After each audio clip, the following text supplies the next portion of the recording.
Redline Radio LLC is proud to partner with Growing Wings Adult Services for the creation of our brand new state-of-the-art production studio. Growing Wings Adult Services has been assisting adults with disabilities in the Northeast Ohio area for the past 5 years. For more information on how Lisa and the team at Growing Wings can assist your family, you can contact Lisa at 234-334-7547 today. Detroit Auto Parts is the official parts store of Red Line Radio LLC. They have 2 convenient locations on the east side. You can call 216-531-7373, or on the west side, call 216-398-7373. Mention Red Line Radio and receive 10% off your purchase. It's the official home and auto parts store of Red Line Radio LLC. If you need any custom t-shirts, banners, stickers, anything like that made, then you reach out to Incredible Keepsakes. As Diane always says, cherished moments are made to last forever. You can reach Incredible Keepsakes at 440-242-9648 or check out their websites at incrediblekeepsakes.com. And don't forget to mention that Redline Radio sent you. For all of our programming information, you can check us out on all social media platforms. You can listen to all of our great programming and live 24-hour music on the Redline Radio LLC app. You can find it on the Google Play Store, but you can also check us out at redlineradiolllc.com, where we are always live.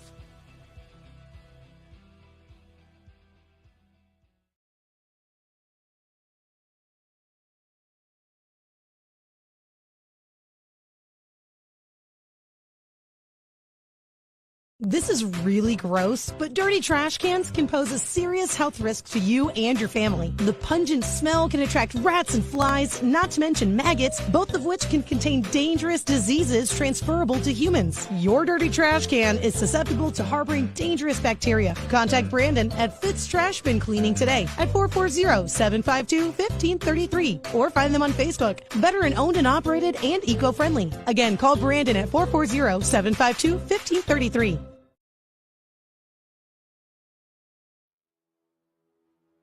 Redline Radio LLC is proud to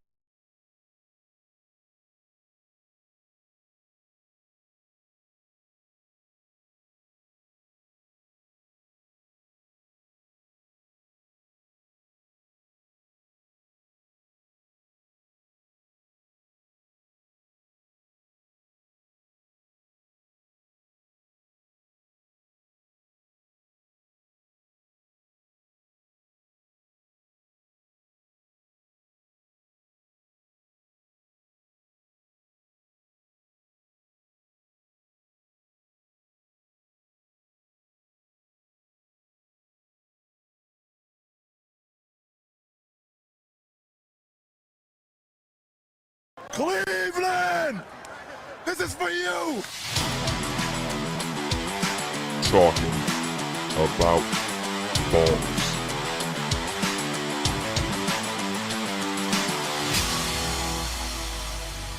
Ladies and gentlemen, welcome to Talking About Balls. I'm Kyle Price, and joined usually, as always, is Justin George. However, he's running late. But we have a special guest tonight, Lenny Pickett, the brother of the famous, almost famous Kenny Pickett. Welcome to the studio. I'm really happy to be here. Thank you guys so much for having me.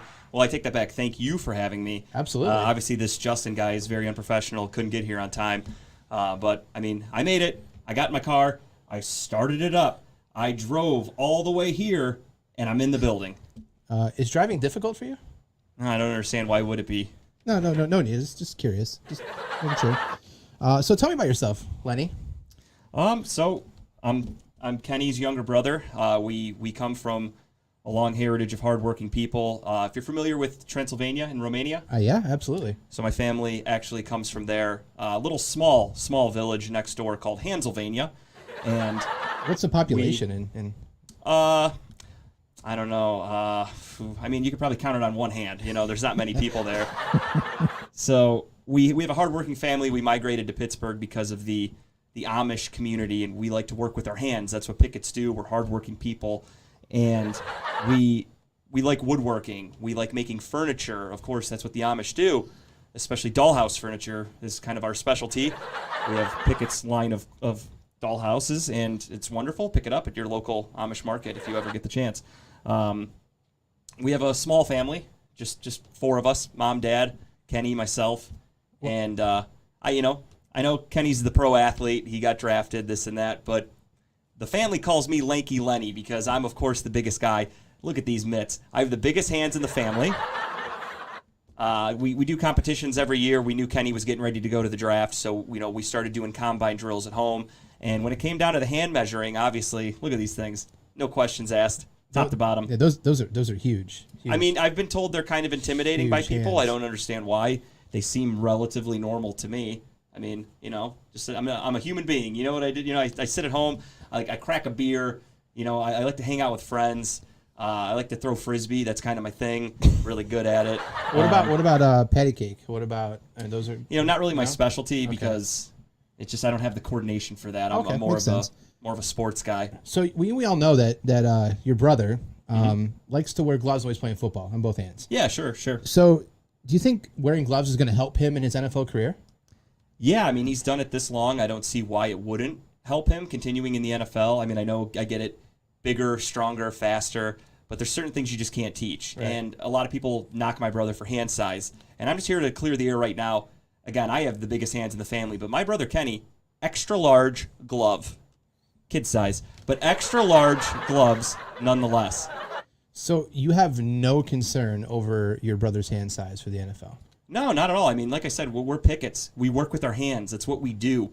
They may not be the biggest in the NFL. I know Kenny gets knocked for that, but he's a hard worker. His hands have calluses on them. This guy works so hard with his hands. You don't understand what it's like lifting the weight of the world like Kenny does. Yeah, so I'm just curious though. I've heard all about your family, but this is the first I've heard about you though. Why has no one heard about you?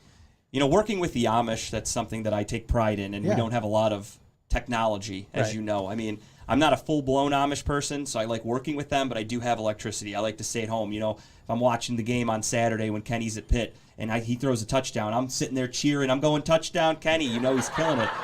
And I stay off social media. That's one thing I don't like. I don't like smartphones. Yeah, okay. I've come to realize, my favorite phone, they don't make them anymore, was the Motorola Crazer. If you remember that. Crazer, yeah. Those are my favorite. That was the best phone in the world. That was a very small phone. These new phones, I mean, they're damn near iPads in your hand. I don't understand how people could drive with those things and text and talk. Well, people like the bigger screens. It's an attraction. Some nowadays. of us don't.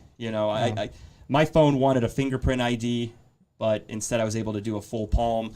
I don't get it. I'm not breaking into a government building. Do we need that kind of security? I don't know. I think full palm print check into your phone is kind of amazing now. It's very unsafe though when you're trying to get around, and it's not easy to do when you're on the go. So I'm going to guess here. Growing up, you guys are pretty close, right? Did everything of course, together. Yeah, my brother and I. You hung out. Yeah, I mean we went hand in hand everywhere we went. We were best friends. Did you guys ever throw the pigskin around in the backyard? Oh, of course. I mean, I actually wanted to show you guys that right now. I mean, this is the official Pickett Brothers football. We grew up throwing this pigskin around in the backyard. Let me show you here, everybody. Is it the Pee Wee version, or is this is you come on, you got eyes. This is a regulation football. I mean it. Okay. So you're a Browns fan, right? Yeah, of course. So I just fumbled it like my brother did a couple times in college, but he got over that. Yeah, I see that Butterfinger. See, if you got gloves on, that would never happen. That's exactly the problem. That's why they wear gloves. Wear gloves. Makes sense now. But yeah, I mean, you're a Browns fan, right? I love the Browns. So I'm starting to understand where this interview is going. I'm starting to think that this is a little bit of a setup. Who's your favorite team? Obviously, now it's the Pittsburgh Steelers. I'm from Pittsburgh. Pittsburgh Panthers. We love Pittsburgh. Not a setup, sir. I genuinely enjoy you being on the show and getting to know the other side of the Pickett family. Yeah, I'm starting to sense that these are backhanded compliments coming from you. I would never backhand you. I don't know. I know a thing or two about hands, and when they're back, I can feel it. I would like you to keep your hands over there, sir. Well, they can't really reach over there, so they're going to stay right here. Well, go back to holding the football, because I was really impressed the way you gripped that ball. Yeah, see, that's a snarky comment. All I can say to you Browns fans is here's what's going to happen. My brother Kenny's going to pick up the pigskin, full-size official football as I'm holding in my hands right now, and when George Pickens is running a route, when he's burning Denzel Ward, this is it. Touchdown, Pittsburgh. Up yours, Cleveland. I'm fucking out of here. Oh, okay. Lenny, it was thanks for joining. My God, Tim, this guy's crazy. Is Justin here yet? I think I might have heard him coming up the stairs. All right. Well, folks, I'm sorry about that rude family member of Kenny Pickett, but clearly you have something to look forward to on Sundays, a very full-handed, gloved-up quarterback that the Steelers are going to put out there for us. But, oh, hey, Justin, thank you. I am so sorry I'm late, everybody. I apologize. You should have seen what we just had in Who here. brought this Chuck E. Cheese ball? What the fuck is this? We call that the Pee Wee Herman football, the Tiny Hands Tyco Little Price Boy. football. Ha! I passed some guy in the hallway. I don't know. He wasn't very happy when he left here. What did he say anything to you on the way down? No, I actually Give you a high asked five? I asked for an autograph. I thought it was Tyrion Lannister from Game of Thrones. Well, welcome to the show. I mean, you hit traffic on the way over here? Or what Yeah, it was happened? pretty bad. There was an accident. You know, what can you do? You just fight through it. I obviously I reached out to you guys. I knew I'd be a few minutes late, but I'm happy to be here. Let's get right into the show. Obviously, we started on time because we are professionals to an extent. You know, being late happens. It is what it is. That's what Kyle's here for. It's why we have two people on the show. We One make can fill in. do. We Yeah, roll with absolutely. Tim and Kyle, I'm sure, handled it great. And we're ready to rock and roll. Handled.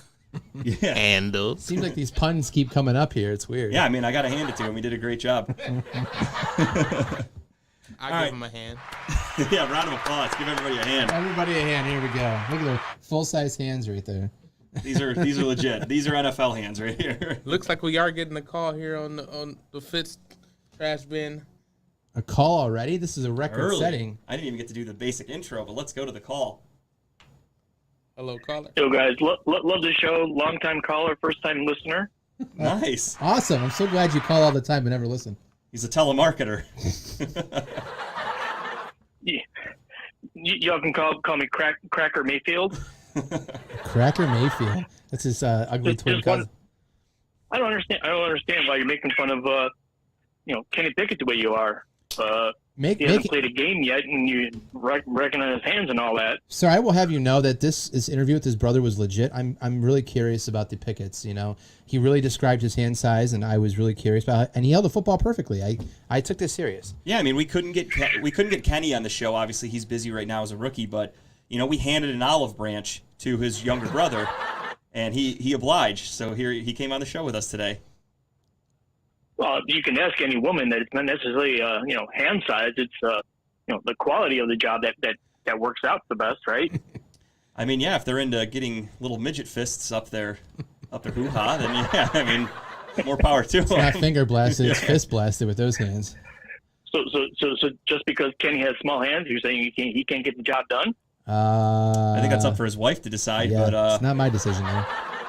you know, sometimes it's the motion in the ocean and not the size of the boat. But I mean, unfortunately for Kenny, He probably wears gloves to bet anyways, so let's not kid ourselves here. I wouldn't doubt it. He obviously can't So you handle. guys- He can't handle things guys that are get what- wet, so he's got to wear NFL gloves. So you guys are going to make fun of him because you don't think he'll make it as an NFL quarterback because he has small hands. Right. The best chance he has is putting those hawk hands on. Those ones that are huge. Yeah, I mean, at the end of the day, if his NFL career doesn't work out, I'm sure he could be a hand model for Ring Pop because he has little childlike hands. He could wear those. Are you Well, it are seems you a Steeler fan? I'm starting to get the sense, Mr. Mayfield, that you're a Steeler fan. Yeah, Mr. Cracker, I'm getting the vibe that we're talking to a Steelers fan. Well, my cousin is Baker, but I just hate Baker because he's such a numbskull. Oh yeah, he's not the brightest tool, the sharpest tool in the shed. Were you down in Oklahoma when that statue got made? Oh, Or our revealed? family is totally embarrassed. Our family is totally embarrassed by that whatever that is, that statue, wherever the hell that thing was. But Well, I understand you're probably happy that the fact that his forehead's bigger than Kenny Pickett's hands. Yeah, that statue looked like it was crafted by a guy with below average hands. well, as far as our family is concerned, Kenny Pickett will probably have a better NFL career than my cousin Baker will ever have. Well, if Kenny's probably going to break some rookie records. I know Baker did that his rookie season, except his wasn't fumbling the football. He did win a playoff game. So those are some big shoes to fill. Kenny might win a I'm game. sorry, those are some big gloves to fill, even though Baker doesn't wear gloves. Yeah. The hits keep coming. Such a high goal to set to win just one playoff game. Yeah, Yeah, Wow. Baker did do that. Well, we got to hand it to the guy. He's really going to go in there this year and just do a great job, I think. Hopefully. Yeah, I mean, when you get your hands measured at the combine and they don't tell you to buy your gloves in the kids section, I think that's an accomplishment in itself. So that's another notch in Mr. Baker's belt above Kenny Pickett. Well, I'll just let it go at that. I just wanted to call and say I love the show. Like I said, it's a long-time caller, first-time listener, and love the show. Keep up the good work, guys. Well, thanks, Cracker Mayfield. Appreciate it, Mr. Cracker. Please always call and never listen to our show again. It's amazing. Thank you. Yeah, please call back at about 11:15. Tim will be here to talk to you. All right. Ladies and gentlemen, let's get right into the show. We are fired up. It's Wednesday night. We got a lot to talk about here. It's the intro, as always. Welcome to Talking About Balls. I'm Justin George, joined as always by Kyle Price. We got Tim Buck 2 on the fucking board, killing it as always. Shout out to Tim. Here, he's charged up. We're all ready to go. We're all tired, but we're going to power through for you lovely folk. Let's do it. First and foremost, it's not here. At least I didn't go searching through documents that aren't mine. I was looking for a banner. I was kind of expecting to walk into like a indie wrestling show. I was going to get streamers thrown at me. Yeah, like maybe at least entrance music some or something. confetti shot out, something. But I'm sure all of you saw when we posted it the other day. Oh, we do have it. It's official. Ladies and gentlemen, Talking About Balls, the most popular show on Redline Radio LLC, 8,757 views. Wow, look at that. That is it. Ladies at and gentlemen, that. we did it. I just wanted to accept this award. I mean, we told you guys we were coming for the top. We said that from the get-go. We weren't kidding. When we won Best Show in Studio 2 last month, Kyle and I immediately texted each other and said, all right, let's go for the top. And did we go to the top. It took 1 month, and we did it. We're happy to do it. We knew doing a show weekly was going to really help our numbers, of course, but now we're going to go back to bi-weekly. So it's a great award. We're very humbled and honored to win it. Thanks to everybody that's watched the show. Couldn't have done it without you, literally, because your views are what got us into this position. So thank you guys all for listening. Onward and upward. I mean, only the sky's the limit. I do want to say shout out, though, to Dave, Lee, Tim, obviously the faces of Redline Radio. They reached out, congratulated us, got us the information for the award, everything like that. And as far as the rest of the Redline Radio community, shout out to Ramel. He reached out. He gave me a special congratulations, and he said, he's coming for that spot too. He wants to win Best Show. It's a great accomplishment. 4th and 15, they won Best Show at Studio 2 for the month of April. Yeah. So shout out to them. Way to go. Unfortunately, Ramel, fan of the show. No other Redline Radio personality reached out to congratulate us. None. And if there's two things I hold in this world, the first one is my breath when I masturbate. The second one is grudges. Oh, it's a grudge. Oh, it's on like Donkey Kong watching right. Cheech and Chong, ladies and gentlemen.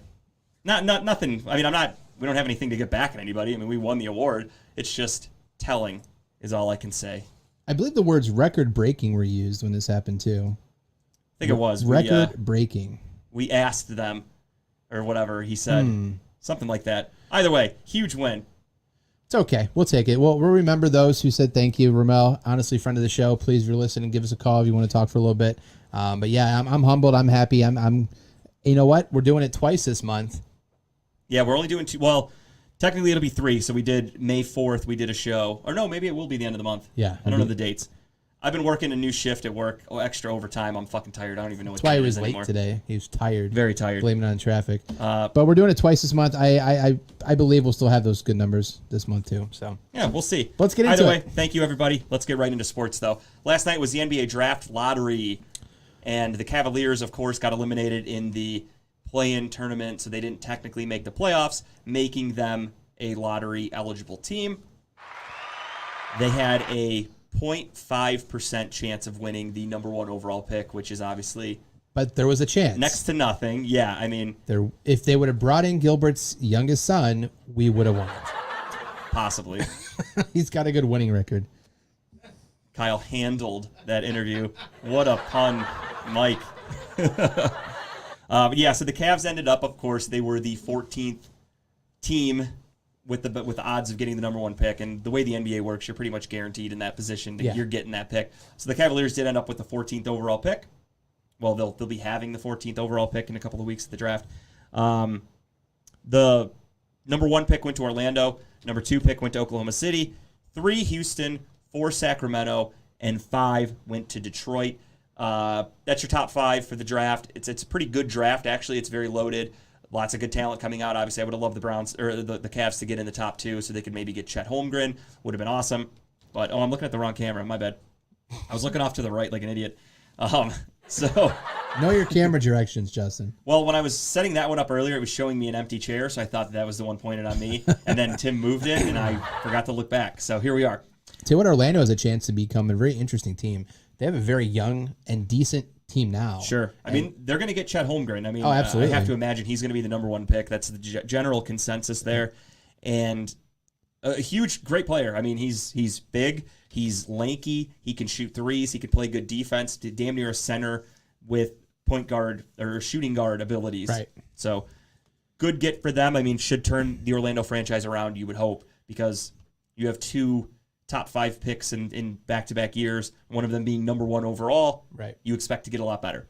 Yeah, it's going to be interesting. But I think this draft has a lot of decent people in it that if you're picking in a top 15, whatever, 16, you have a chance to get somebody good, somebody manageable, somebody you can bring in off the bench. You can really, bring them up into the system and they can do well for you, I believe. Absolutely. I mean, as I said, the Cavaliers have the 14th overall pick. So really quickly, I did a little, I read up on some mock drafts. I'm not the biggest NCAA basketball fan. I watch March Madness. That's about it. That's when I really get into it. So I don't go into it knowing every player, what school they're at, etc. So what happened was I wait, and now I look at mock drafts because the Cavaliers are officially have a pick. So I want to see it. So the Cavaliers are the 14th pick. Some of the names that you can look out for: Malachi Branham from Ohio State. Yeah, he's a guy to keep an eye on. He can play that 3 position. I think honestly, the only position the Cavs are going to look for is a 3. Yeah, they need a wing. They have to. So for me, I'm looking at somebody like that. He can shoot. He can create his own shot. Should be there at 14 unless he gets taken a little early. Would be ideal if he's there. So that's somebody to keep an eye on. And it's, again, I've said it a million times in the show. You guys know that. I am not an Ohio State homer. So I'm not just saying an Ohio State guy because he went to Ohio State. I'm saying this because I legitimately think he fits the Cavaliers and can come in immediately and step into a good role. And a lot of mocks have us taking him there too. Yeah, he's a guy he's right around that like 12 to 16 spot. And the Cavs are right in the middle. So if he's there, definitely somebody to keep an eye on for the Cavaliers.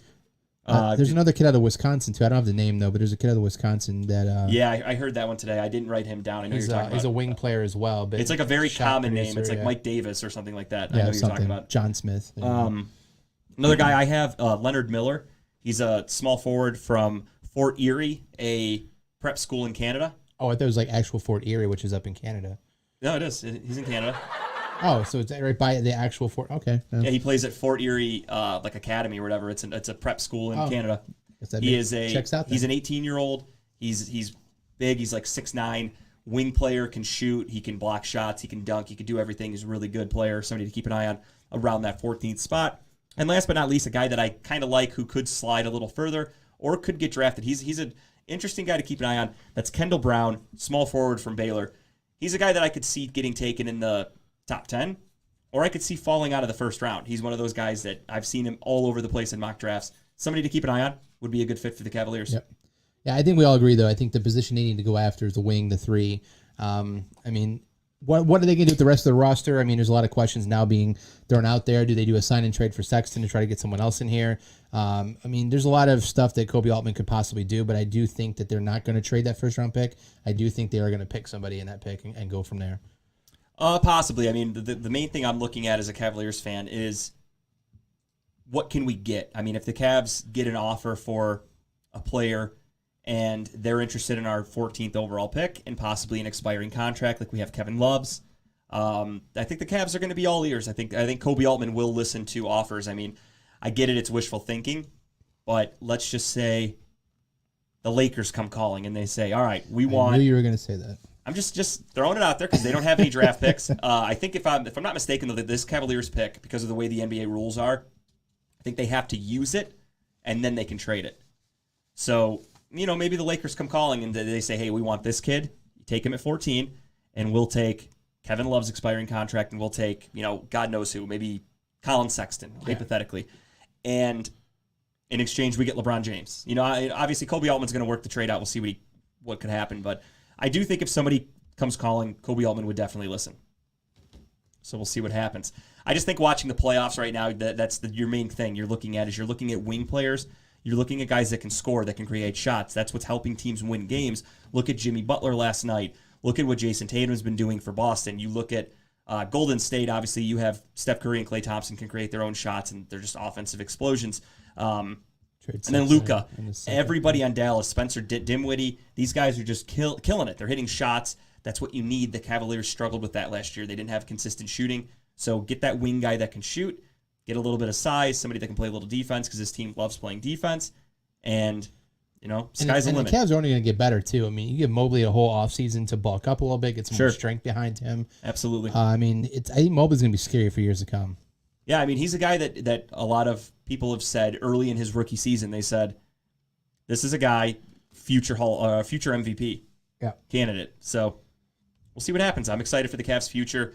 Obviously, this is a big offseason for them because you kind of hope this is the last year you're going to see them in the lottery for the foreseeable future.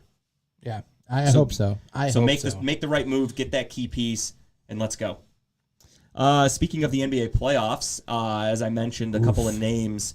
We do have the conference finals going on last night. Miami Heat beat the Boston Celtics, beat the brakes off them really in Game 1. Right now, Game 1 is going on with the Golden State Warriors and Dallas Mavericks. Golden State is up 43-35, but it's about 3.5 minutes till halftime, so we got a little bit of time there. Plenty of game left. I feel like these playoffs have gone by pretty quickly so far. Yeah, surprisingly they have. I mean, not a lot. Only 2 Game 7s so far. Yeah, so people are getting knocked out in Games 5, Game 6, but it's moving. it's going by pretty quick. However, once you know how this goes, once we get to the actual finals, they stretch it out. You have a game, then you have 3 days off, then you have another game. Right. The NBA knows what they're doing. Yeah, the finals aren't until end of June or whatever? Beginning of June. Beginning of June? The final. Okay, that's right. Yeah. So, you have those games going on right now.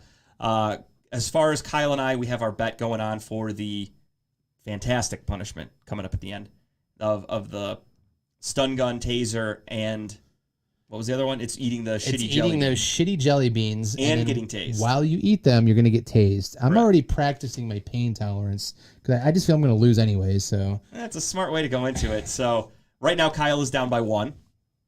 And it's going to get interesting. I texted him yesterday before the game started. We'll vouch for this. And I have picked Miami and Golden State. Kyle has picked Dallas and Boston. Yep. So that's what's going into the finals. We forgot a couple episodes ago if we ended up deciding on a different point per round system. So we just agreed upon 1 point per round. We're just keeping it easy because we couldn't remember. We weren't going to try to fuck with it now that we forgot. So again, as of right now, Kyle is down by 1. I don't know the exact points, but all I know is he's down 1, and he's looking to, if he comes through with the difference of picks, then you never know what's going to happen here. He could take the lead into the finals, and then I'm going to have to go opposite of him to hopefully just tie him, and we'll have to come up with some sort of tiebreaker. We're dead opposites this one. It's going to be interesting. Last night you're 1 up already. You got Miami. You took the win last night. You took Miami and the Warriors. So yeah, we'll see what happens. It's early. We don't even have a competition yet. I'm sure we'll do something I'm trying to think of the next big event would probably be the home run derby, all-star Which we always stuff, do. Yeah, we did the home run derby, brackets and everything. So I haven't thought of a competition, but I have thought of the punishment already. Already? Not revealing it on air, but I do have something in mind. It's kind of scary if you're already picking up punishments that far in advance. I think we're going to go with it. Well, I'm trying to keep it fun. I'm thinking it's something that we'll have to do it off-site, but we'll film it. Oh, great. And we could make it into a presentation for, the show, whether it's something we play during an episode or something we just put on the Facebook pages and all this and that. We'll make it work. I'll get in touch with Dave, see if he has any connections in this specific area, but we'll wait closer till. We got time. It's not till July. While we're on the NBA real quick, I wanted to bring up Pat Beverly. Did you watch that interview?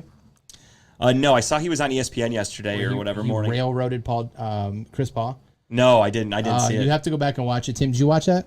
He's a cone. Oh God, man. So what happened? He threw him under the bus. I mean, he basically said, and Tim, correct me if I'm wrong here, they were talking about Chris Paul and how they were talking shit. They were teammates in LA, right? Right. Yeah. But how he was talking shit, they were talking shit to them when they played him in the playoffs. But then he was talking about how Chris Paul, can't guard anybody, how he just stands out there, how, like, he gets all the calls in the NBA and everything. I believe there's some truth to it. Oh, I mean, he literally just backed the Greyhound over Chris Paul multiple times. And so now, in not retaliation, but in defense of Chris Paul, now you have other NBA players coming out and saying, I think that's bullshit. I think he shouldn't be like as whatever. But there's other media people like, we love it. We love the fact that these NBA players who are current players are coming on these shows and just speaking their mind. It's just all drama right now. But you got to watch it. I do love it. I mean, I've always been an advocate for that. I love when players and coaches, whoever, when they're not boring. Like, I hate the boring ass Bill Belichick interview of like, yes, no answers. And that's actually a really good segue into what I'm talking about. Boring ass people doing interviews. Tom Brady is one of the most fucking boring people on the planet. I wouldn't say most boring people on the planet. Trust me, read his book. The guy is a fucking robot. I thought this book was going to be like enlightening, and it's going to be like, all right, Tom Brady gets up at 5 a.m. He works out. Here's his guide to life. He wants to do this. He does that. It's literally like, yeah, I eat plain fish and raw vegetables. And he's like, it's really not that bad if you just eat it every day. I've come to really like the taste. And then you flip the page. You're like, all right, Tom Brady, this book's not too bad. What else do you have for me? Oh, buy your supplements. Okay, yeah, that's kind of weird. I'm not going to do that. Oh, you sell electrolyte powder? Nope, not buying that either, Tom Brady. So it's just an ad, basically. It was so fucking stupid. It's just telling you to buy all his shit, to eat like a person from the fucking 1800s before they invented spices. He literally eats nothing on his. He eats fish, raw vegetables, salads with like little to no dressing. And in the book, he's trying to say like, oh, I love it. I look forward to it every day. I mean, It's if it so works for the bad. man, it works for the man. Clearly, he's been doing something right. And he's just been, I understand he's been under the umbrella of Bill Belichick, so you can't have a personality with Belichick unless you're Gronk. That's the one guy that was allowed to have a personality. Brady is so fucking boring. As soon as he left for Tampa Bay, I still had Sirius Satellite, and I was listening to his interview with Howard Stern, and I was really excited because I thought, Howard Stern, he's known for some of the best interviews in the world. He's got Tom Brady on. This is going to be fucking incredible. It was so boring. Yeah. He is just a boring person. I kind of enjoy watching him on social media now because I'm on TikTok like most of us are, I believe, except you. Well, hang on. In my defense, my wife made me make a TikTok because she wanted to send me shit. Okay. Because she would send me videos and it would make me click it and it would say, download TikTok. And I'm like, this is so fucking now annoying. you're on TikTok. You're just not I on have TikTok. one, but I have no notifications turned on. 99% of the time, my wife will go, did you watch that video? And I'm like, where? And she goes, TikTok. I'm like, I haven't opened TikTok in a month. And then I open it up and there's some stupid fucking cat video that she sent me that I don't care about. I feel like that's all she probably sends you is cat videos. Cat and recipes are pretty much the main thing, yeah. So the reason why I was saying TikTok is he's on TikTok, and the other day, Tom Brady's in there. He's like, I'm bored. I'm going to go outside. So he just goes out and rents a bike, and he's riding around New York City, and like he's just trying to see how long it takes somebody to recognize him. Took a whole 5 minutes until he had to turn back around and go back home. But he's funny. And like the other day, he admitted to the football being a fumble during that tuck rule. He's like, yeah, it was probably a fumble. At least he's partially honest. Now, what I don't understand with Brady, I won't say what I don't understand, what I understand about his current situation is that, for those of you that don't know, Tom Brady has agreed to a deal with Fox Sports. It's a 10-year, $375 million deal to be a broadcaster for them the second he retires. I would hope it's color commentator because he's not going to be able to broadcast much. No. So he agreed to this deal. It's going to start as soon as he retires. It's a really good deal, good for him, but he's like the highest paid broadcaster ever, and he's a guy that's never, ever done it. So that's what people are like. There are guys in the industry that have worked their asses off from the bottom of the bottom to being interns to getting coffee for free for people to maybe getting a little airtime, and then all of a sudden maybe they're hosting something. Like, you have to build your way up this ladder. Tom Brady is just like, hey, dude, whenever you're done, fucking come on. You're good. You're higher than everybody. The man won 7 Super Bowls. I think he deserves a shot in the booth. No, that doesn't mean shit. He deserves a spot in the Hall of Fame. That's about it. Everything after that. What's funny to me is he's going to make more money off this deal than his entire NFL career. Which, it's a vague statement to say that. Because not endorsements. It's official. I'm just talking about just his salary. But the only thing, though, for that is he his taken lesser contracts because he's a team player. And that's what I put. I'm like, that's a conspiracy right now. It's like in his mind, he's always had this retirement plan. Yeah, I mean, I'm just going to take less money, he was going to be able to do whatever the fuck and then he wanted. after I'm done playing football, I'm going to sign a mass broadcasting Yeah, this is the deal. ultimate retirement, like 401k. And the fact that Fox is like, yeah, whenever you're done, you can That's play the another craziest couple part more about years. it. Yeah, Like, it's crazy. We got as long as you want. We got this paper for you. But it is just a little bit of a slap in the face to other people in the industry. But, yeah, he's making more than Joe Buck, Troy Aikman, guys that have been doing it for years, guys that are household names in terms of broadcasting, whether you like them or not. I understand, especially in Cleveland, Joe Buck gets a lot of flack, and I also not a huge fan of him. Do I think he should be paid higher than Tony Romo? Yes, because I think Tony Romo sucks. That's just me personally. I don't understand the hype with Tony Romo. But I don't know. It's just weird to me that Tom Brady's going to do it because he's never been known for being a personality.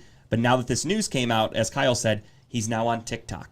Netflix agreed to do a roast of Tom Brady.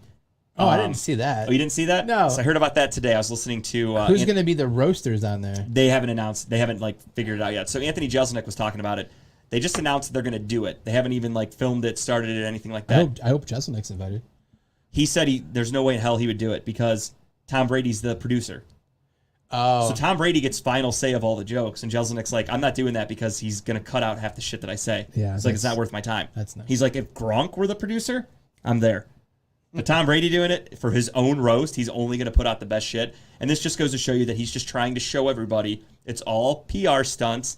He just wants everyone to go, oh, Tom Brady can take a joke. He's so funny. It's all a fucking gimmick. I'm not falling for it. I think he sucks. I think Drew Brees should have taught Fox Sports a lesson. Drew Brees retired, immediately went to NBC, sucked, got canned after 1 year because he's not good at that job.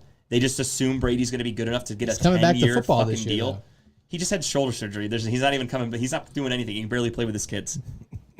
So, total joke. I hate the whole thing. I don't understand it. Fuck Tom Brady. Fuck Fox Sports. So, not a fan of Brady. Got it. Just making notes. I just want to say, you said, nobody can have personality under Belichick. I think Aaron Hernandez had a killer personality, so I don't know.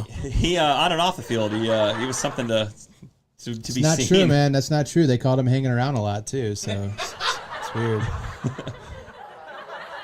If the glove fits, you must have quit. That's OJ, only one to get away with And it. we're back to hand puns.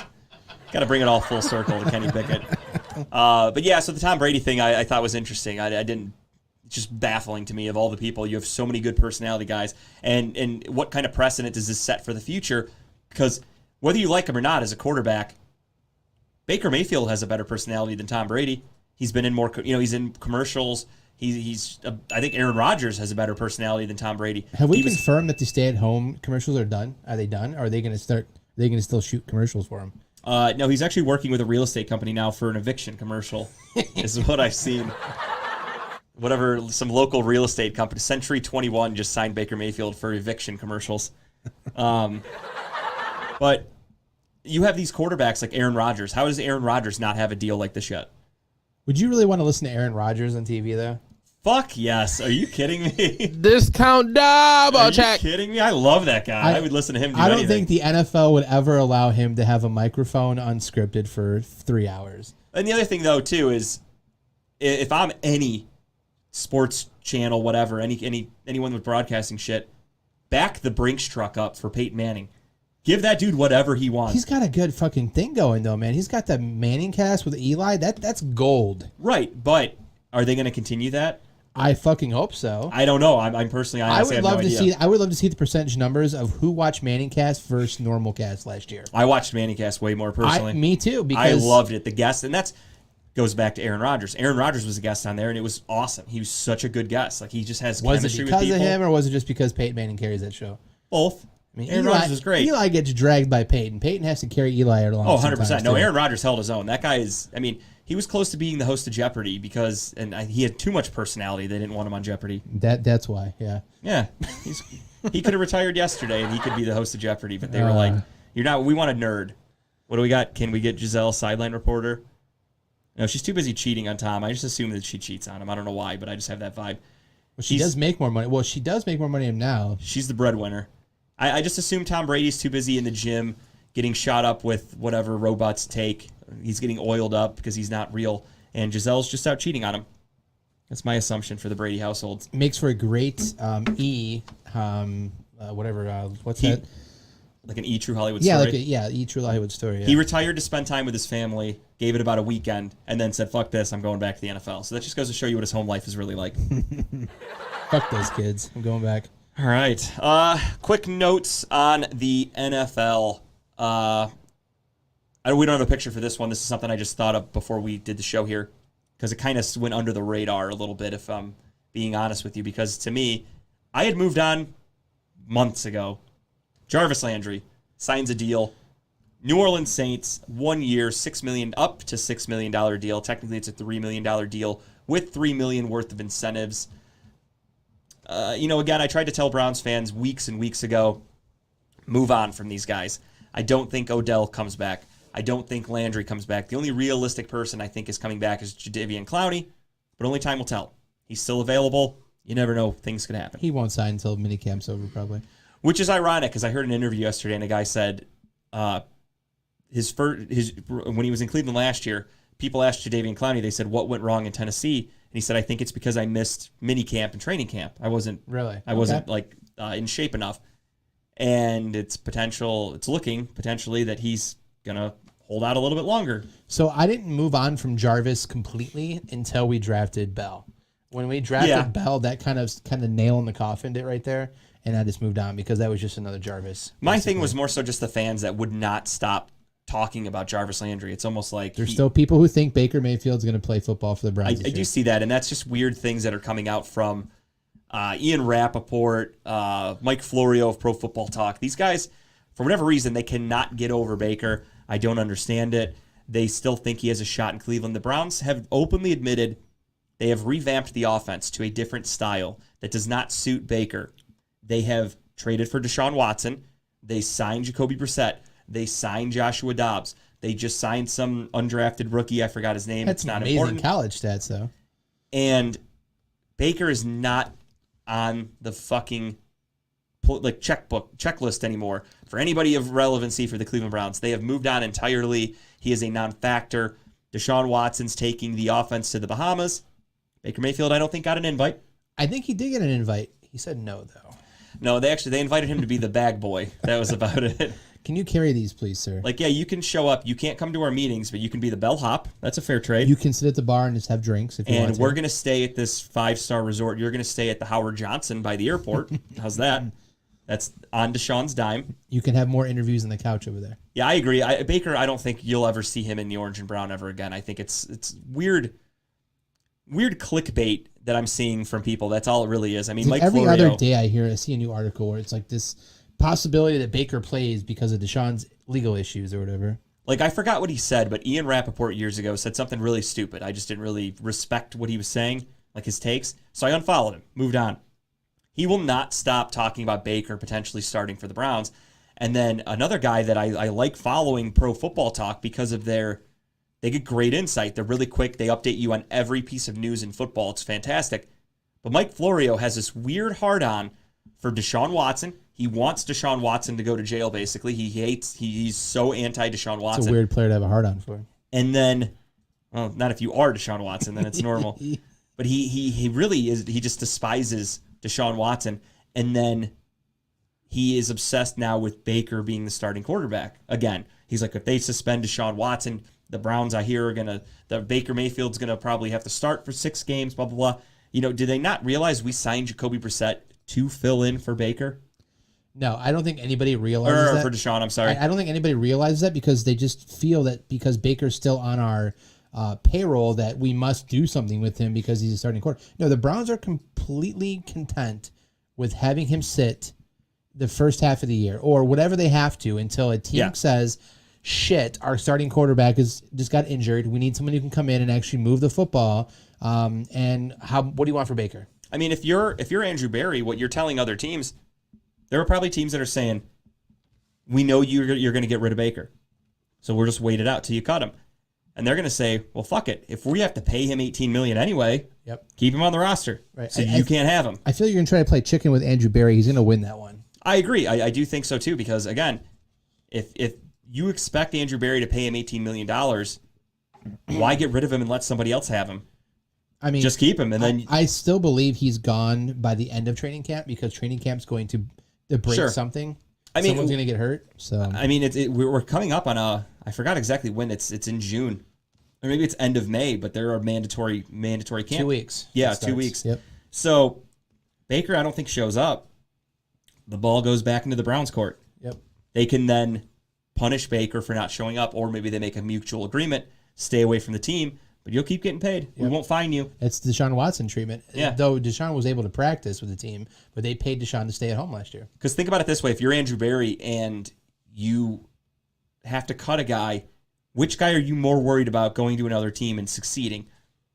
Again, I'm pumping my own brakes before I say this. I'm not a huge Baker believer. I'm not a Baker believer at all, really, but I don't think Baker could go to a team and lead them to a Super Bowl, but do I think Baker could go to a team and win some games? Sure.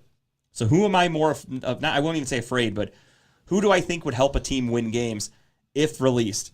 Joshua Dobbs or Baker Mayfield?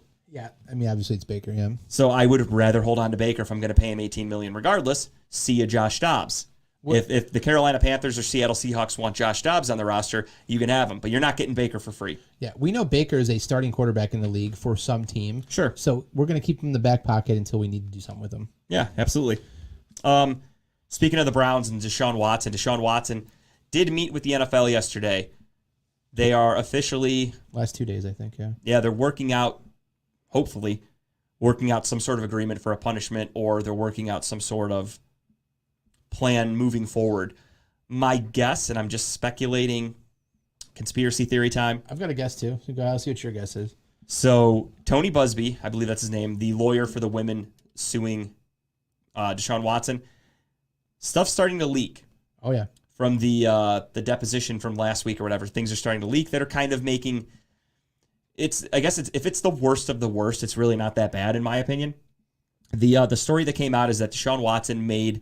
After his very first massage with the woman, the woman started crying because God knows what happened in the room. But again, preface everything with there were no criminal charges. Right. Grand juries did not find any wrongdoing. But after the massage, for whatever reason, who knows what happened, the woman is crying. So Deshaun messaged her after the fact and said, "Hey, I just want to apologize for whatever upset you. I noticed you were crying. Sorry about that. I'd like to work with you again in the future. Best of luck." Yeah. And that's what came out. So that's the dirty news that's coming out right now for Deshaun, and then the bad look. And to me, if that's the worst evidence you have coming out right now, it's really not that bad, in my personal opinion. Sure. The question you have to ask yourself, though, is he breaking any NFL policy? That's, the wellness policy, whatever it's considered, I guess. Honestly, that's what the NFL is trying to figure out right now, too. Just having premarital sex, the NFL could say that's against conduct. It's not conducting yourself like a professional, and they could suspend Kenny you. Pickett's okay then. He's not gonna. Yeah, I mean, hand jobs only for Kenny. So my theory is I think the NFL is going to. I think they're going to hit Deshaun with 2 suspensions possibly. I think they're going to suspend him. They're going to do something now, just because the NFL needs to. I don't want to say save face, but they need to be proactive and not reactive. I think they're going to try to do some kind of punishment now, maybe 4 games this year. And then as the rest of these get settled or get tossed out, then they'll make a decision on maybe possibly another suspension, which could probably maybe take place next year. I think it's possible.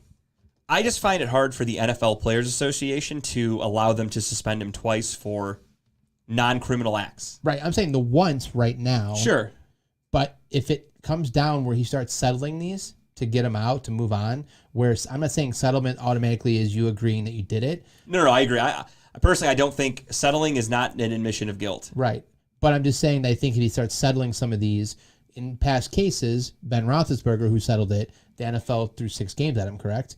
So I think it got 6 reduced to 4, if I'm not mistaken. So it's a possibility, but I think they're going to come out of this in the next 2 weeks. You're going to hear some kind of, either they're going to come out and say, look, we got nothing, we're moving on, he's good in our books right now. We're going to wait until these cases get settled, or he's got 4 games this year, and then with a possibility of more depending on how this plays out. I just do find it. I find it hard to believe the NFL could suspend him in any manner this year because there's nothing yet to go off of. It's just right now it's speculation, it's hearsay. He's been found no criminal charges, nothing. So the NFL, I think they would almost have to wait until he settles to punish him. And I think that's what a lot of fans think is going to happen, that if these cases get pushed back to 2023, that means 2022 he's not getting touched. It's almost like double jeopardy. Right. I get it. I'm getting annoyed because I believe we both talked about this, is that lawyer is going to slowly start leaking some of these cases. I think that's part of the quote unquote conspiracy is this Busby guy. I think he's just out for the money. Of course. And he wants this settled as soon as possible, get that money, end this shit, be done with it. So he's trying to leak some shit to kind of put a little pressure on the NFL and Watson. I think that's what they met about these last couple of days, was to pretty much say, listen, we understand there's no criminal evidence against you. However, this looks bad. You've got all these people that are against you. They're very mad. So what we'll do is just settle. Just be done with it. Settle with all the women. We'll give you 6 games like Ben, reduced to 4. Done. Yeah. Like I could see them trying to cut a deal right now and just saying like, just settle. We're done with it. However, based on his first introductory interview, it seems like Deshaun Watson's a little stubborn, and I'm not mad about that at all. It sounds like this guy says, I am fucking innocent. I did nothing wrong. I'm not just settling to settle. I'm fighting this as much as I can. Right. Yeah. So it's a weird situation, though, because as a Browns fan, I just want it over with. And if, am I not mistaken, if out of the 22 civil cases against him, only 2 of them actually are physical accusations. The rest are verbal. Off the top of my head, I don't know. Believe. That sounds about right, though. Which is crazy to me. So there's 20 people who are like, yeah, he just whistled at me, called me names, did something, whatever. But he didn't touch me. Yeah. It's just, I don't know. I'm not trying to say it's downgraded. I'm not trying to belittle this experience for women. It's weird because it makes you sound like I've done this too. Like you're victim blaming, essentially. But it's like, that's not the case. Yeah. It's truly just like these stories don't really add up. They don't really seem like that big of a deal to freak people out as much as they are. Like I don't know. That's just me personally. It's not as bad as the Johnny Depp Amber Heard trial right now. No, it's not that. That is a shit show. And I look to at the NFL and their history of suspensions. You look at Greg Hardy, who was accused of beating a girl. You look at Ben Roethlisberger, accused of 2 rapes. He only got 6 games. I mean, it's just, where's your morality scale?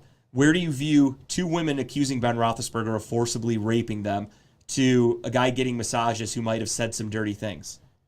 Where do you weigh that? Because if you think actual physical holding down forceful rape is worse, this guy got 6 games for 2 of them. What do you really think Deshaun should get? It's the people that are saying, oh, Deshaun should get a year or he should get a lifetime ban. Like, really? And you didn't beat the table for Ben Roethlisberger accused of rape? Ray Rice, initially, before the video got leaked, the NFL knew about it. They were only going to suspend him for like 2 games. And then the video leaked where he actually punched his girlfriend and knocked her out. And they had to ban him from football after that. But they tried to sweep that under the rug. The NFL's dirty. I want you people at home to realize that. You should know that if you're a sports fan, you're watching the show. But don't act like the NFL is some higher power and they need some statement. They tried to sweep a woman getting punched in the face under the rug. Ezekiel Elliott, accused of multiple domestic violence accusations. They did an investigation. People looked at it, and they came back with a report that said, we think this guy has committed multiple domestic violence. We find multiple evidence of multiple incidents. He got 6 games from the NFL. Mm-hmm. That's domestic violence. That's physically assaulting a woman. Again, 6 games. Where do you rate that on your scale of a little bit of inappropriate massaging, tuggy-tuggy? I feel like he also is being stubborn, in your words, is because, you know, with him being black and in a situation, like it's already a worse look, and I feel like he is definitely going through the ringer versus the cases that you have named. Absolutely, I agree with you. I mean, like I said, Ben Roethlisberger, accused of 2 rapes, got 6 games.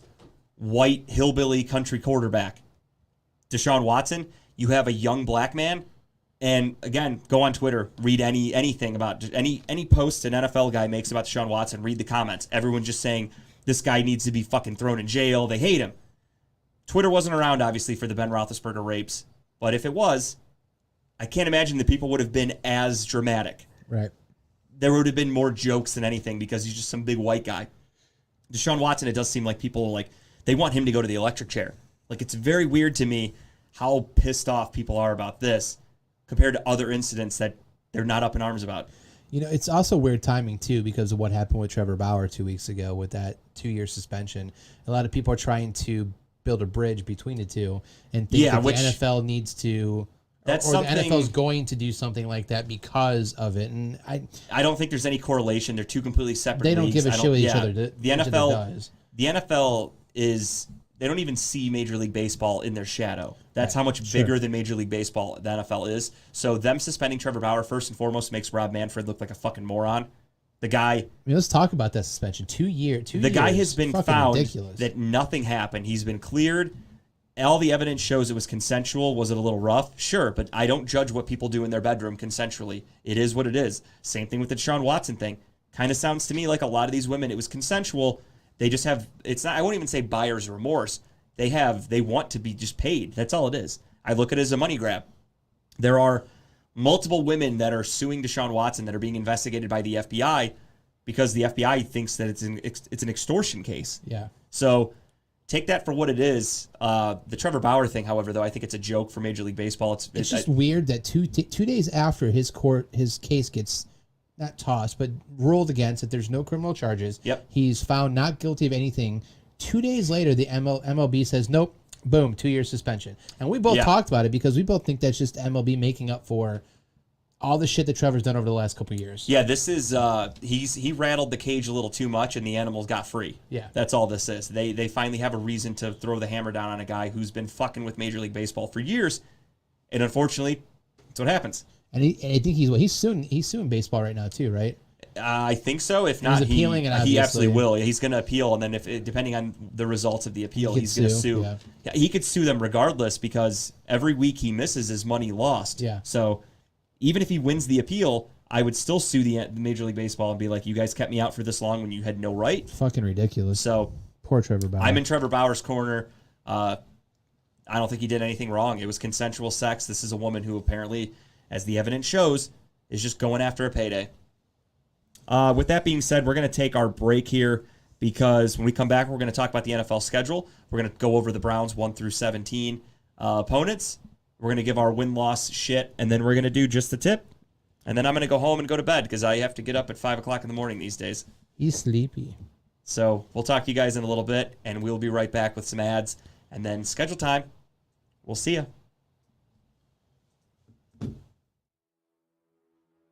Redline Radio LLC is proud to partner with Growing Wings Adult Services for the creation of our brand new state-of-the-art production studio. Growing Wings Adult Services has been assisting adults with disabilities in the Northeast Ohio area for the past 5 years. For more information on how Lisa and the team at Growing Wings can assist your family, you can contact Lisa at 234-334-7547 today. Detroit Auto Parts is the official parts store of Red Line Radio LLC. They have 2 convenient locations on the east side. You can call 216-531-7373, or on the west side, call 216-398-7373. Mention Red Line Radio and receive 10% off your purchase. It's the official home and auto parts store of Red Line Radio LLC. If you need any custom t-shirts, banners, stickers, anything like that made, then you reach out to Incredible Keepsakes. As Diane always says, cherished moments are made to last forever. You can reach Incredible Keepsakes at 440-242-9648 or check out their websites at incrediblekeepsakes.com. And don't forget to mention that Redline Radio sent you.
Ladies and gentlemen, we are back. It's time for some ads. You guys know it.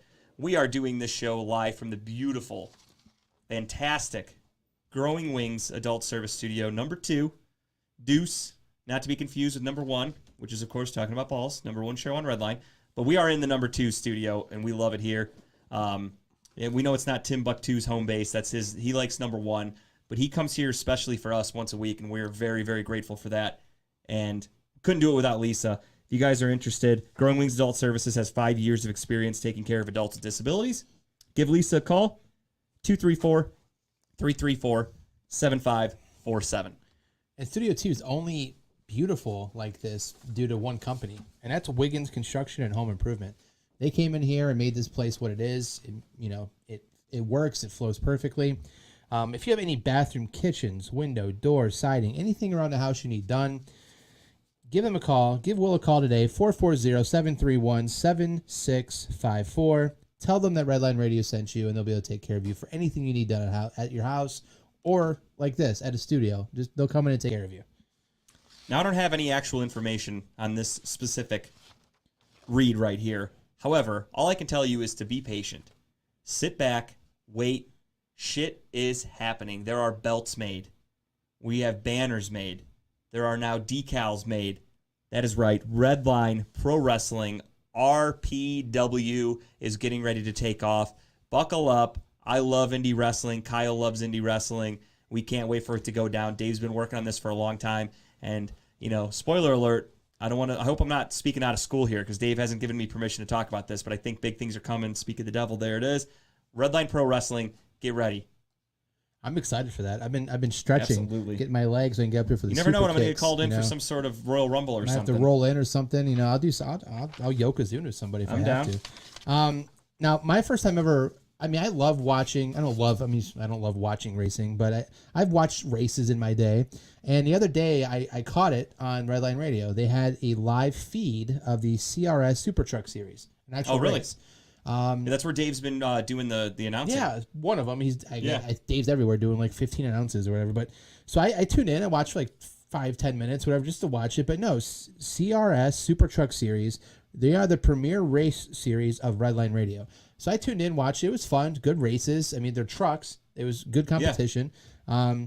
But if you want to sponsor, you can throw your sponsorship out there and give Billy a call over there at 216-217-5038. Or, and I believe going forward, if I'm not mistaken, they're going to have it on Redline Radio. You can tune in and watch the races yourself. Absolutely. And if you really like racing and you're into NASCAR and all that Grand Prix, F1, whatever the fuck, go ahead and go to... Whatever the fuck series is a great series. Yeah, it's my favorite one too. But if you're looking for cards or any type of memorabilia, I know it's a hot item right now. They do make sports cards for just about everything in the world, including racing. And if you want it, you're going to have to go to the only place I want to tell you to go to, and that's 1 Sports Cards and Memorabilia in Strongsville, Ohio. Go in and tell them JG sent you. Of course, JG stands for Jeff Gordon. Get yourself a box of NASCAR cards. And they're located at 13221 Prospect Road in Strongsville, Ohio. Give them a call, 440-638-4044. Honestly, though, tell them JG sent you. They'll know what that means. And I know you couldn't make it when you were out there, but my official date to go to Vegas this year is November 10th through the 13th. I'll be out there for golf and lots of drinking. But the Rusty Spur Saloon, I'm going to make it a point to get out there and just check it out, see what it's about. They're located in Vegas. They are voted the biggest hole-in-the-wall bar. And if you know me, Justin, who doesn't like going to a hole-in-the-wall bar, getting the tallest Miller High Life they have, and sitting back and watching, sitting on a sticky chair watching a TV on the wall. It's great. Hopefully they have all of those things, but I will be checking them out when I go out to Vegas in November. Rusty Spur Saloon. Can't wait. Could you imagine Kenny Pickett trying to pick up a 32-ounce beer? Yeah, I don't think it's possible. I'm picturing it right now. It's going to be really shaky, I think. Yeah, I don't think that's a doable thing. While we're here, while we're with Redline Radio, obviously we have other shows in the station, and I'm going to tell you about a couple of them right now. Obviously, you have Talking About Balls, the number 1 show. That's us.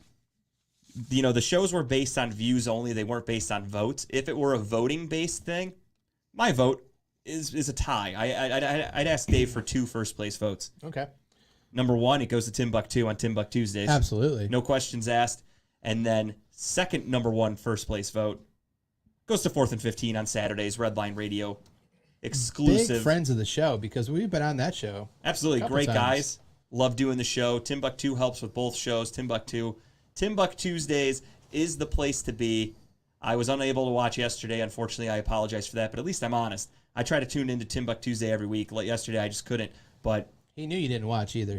I know. I kind of felt it. He's been side-eyeing me a little bit. I get it. But all seriousness, though, check it out on Tuesday nights. Timbuktu Tuesday and 4th and 15. If I could vote for best show on Redline Radio, they're getting my vote. No questions asked. I completely agree.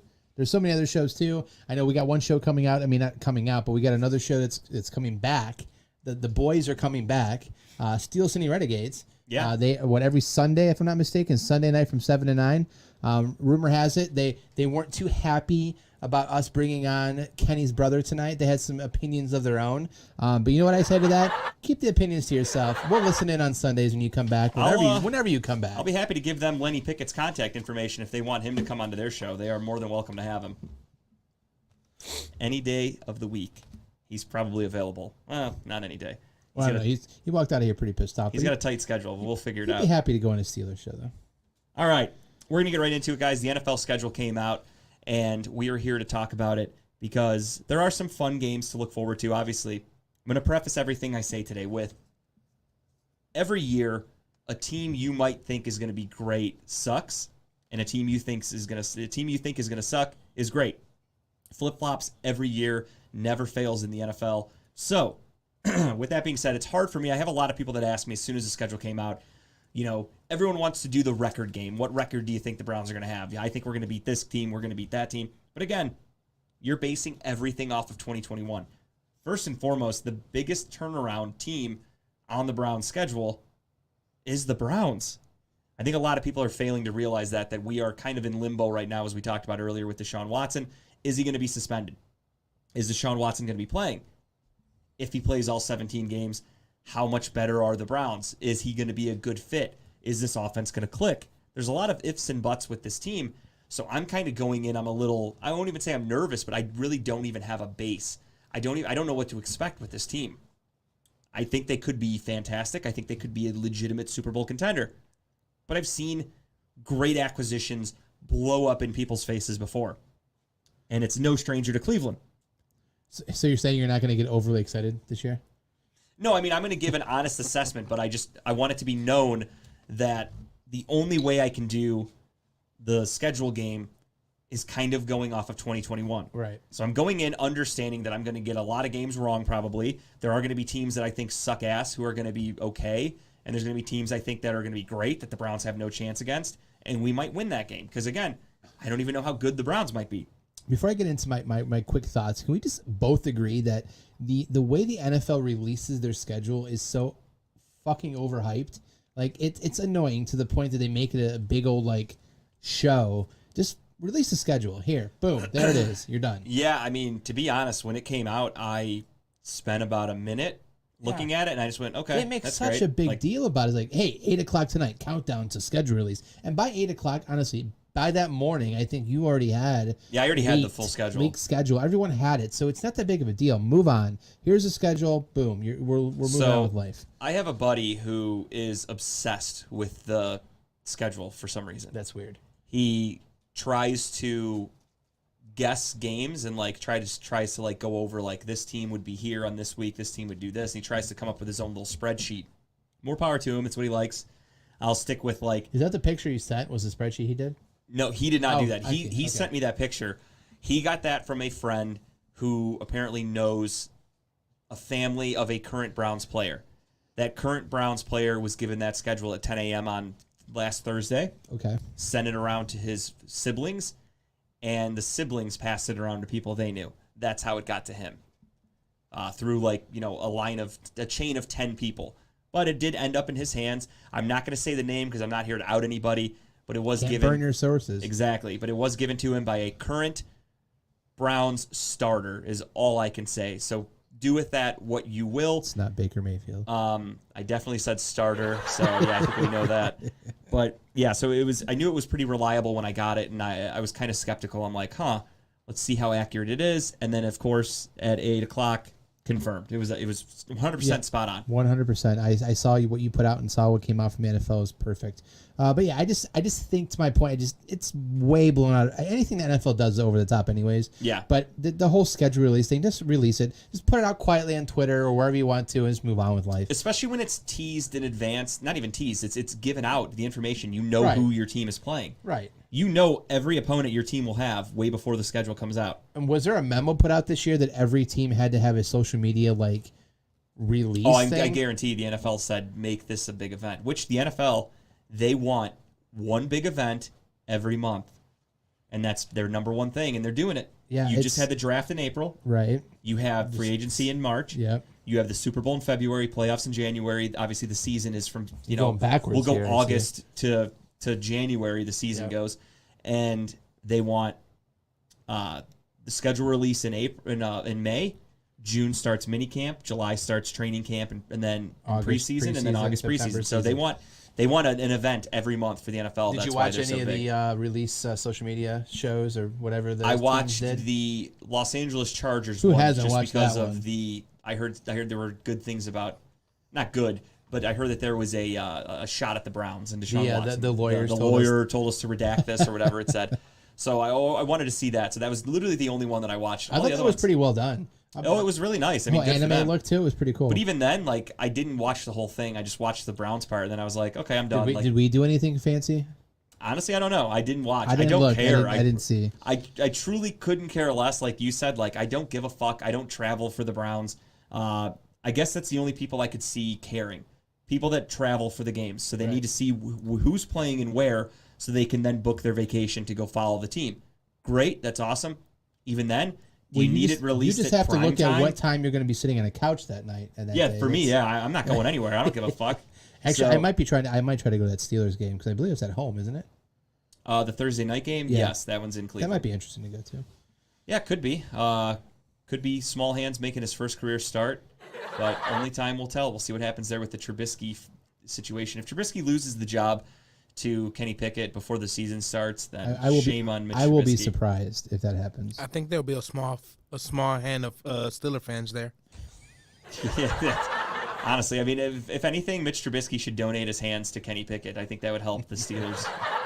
There's somebody get like Dr. Frankenstein to just sew him on to Kenny Pickett. That could possibly help.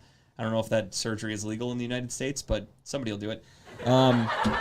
There are a few games, big matchups happening. I'm going to list off a few here, just kind of get your 2 cents, and then we're going to get right into the Browns schedule 1 through 17.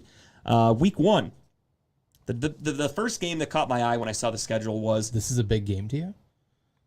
What? The first week? Not of the Browns. Oh, okay. In week 1 of other NFL teams. Okay, I was like, wait a minute. Are we looking at the right schedule here? Okay. So week 1, I mean, it could be. We'll get to it. Oh, okay. We'll get to it. Right. But the first game that popped out for me, and I think it pops out for everybody, Bills and Rams. Yeah. Week 1. Right out the Huge. gates. Right out the gate, Thursday night, starting the season off. The Rams are going to be accepting their Super Bowl rings, celebrating their championship. The Buffalo Bills are in town. A potential Super Bowl preview. A definite Super Bowl contender for both teams. Should be a really good game. I remember last year's Thursday night game, Dallas against Tampa Bay, was a fantastic Thursday night game. So I'm really excited for this one.